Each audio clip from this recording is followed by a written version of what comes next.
ಮಾತಿಗೆ ಮಣೆ ಹಾಕೋ ಕಾಲೂರೇ, ಮಾನವನೆಂಬುದು ಜಾತಿಗಿಂತ ಮೇಲುರೇ.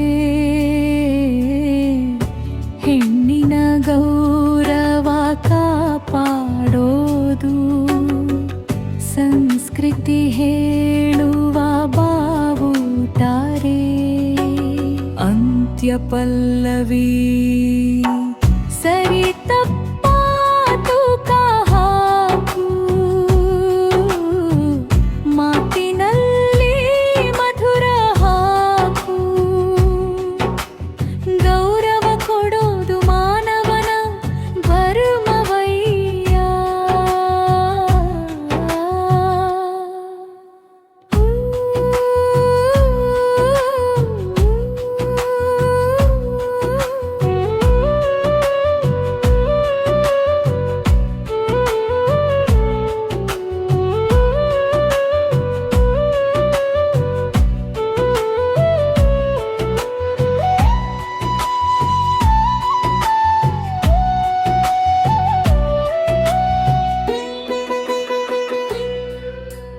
ಕೆಲ ರಾಜಕಾರಣಿಗಂದ್ರೆ ಅಧಿಕಾರದ ಆಸೆ ಸೇರಿ ತಮ್ಮ ಸ್ಥಾನ ಮರೆಯೋ ಹದಿ ಮೀರ್ತಾರೆ.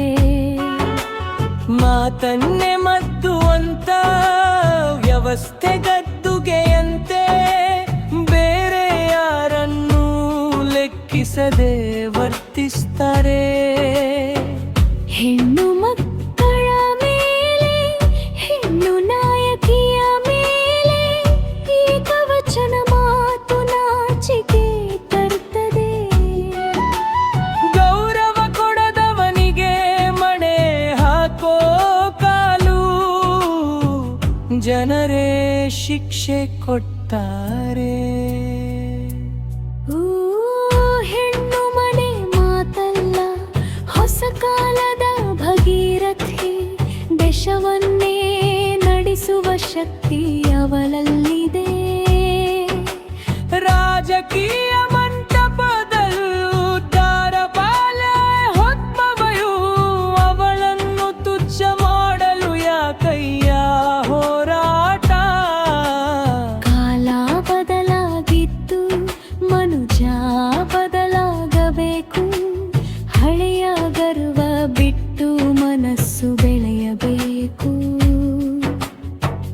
ಮಾತು ಮಿತಿಯಲ್ಲಿರಲಿ, ಮಾನವತ್ವ ಉಳಿಯಲಿ, ಇದು ನಮ್ಮ ಧರ್ಮದ ಹೊಣೆ.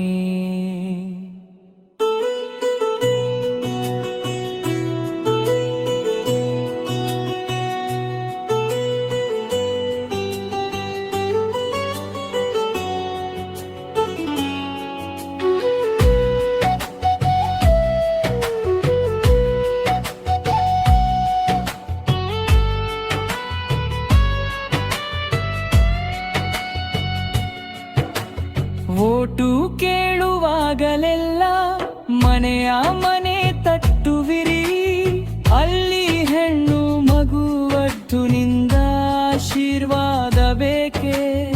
ಆಗ ಗೌರವ ಕೊಡ್ತೀರಾದ ವೇದಿಕೆ ಏರಿವ ಮೇಲೆ ಯಾಕೆ ಬದಲಾಗ್ತೀರೆ, ಮಾತು ಜಾರಿ ಹೋಗ್ತದೆ. ಜನತೆ ಕೇಳ್ತಾರೆ, ಬದುಕು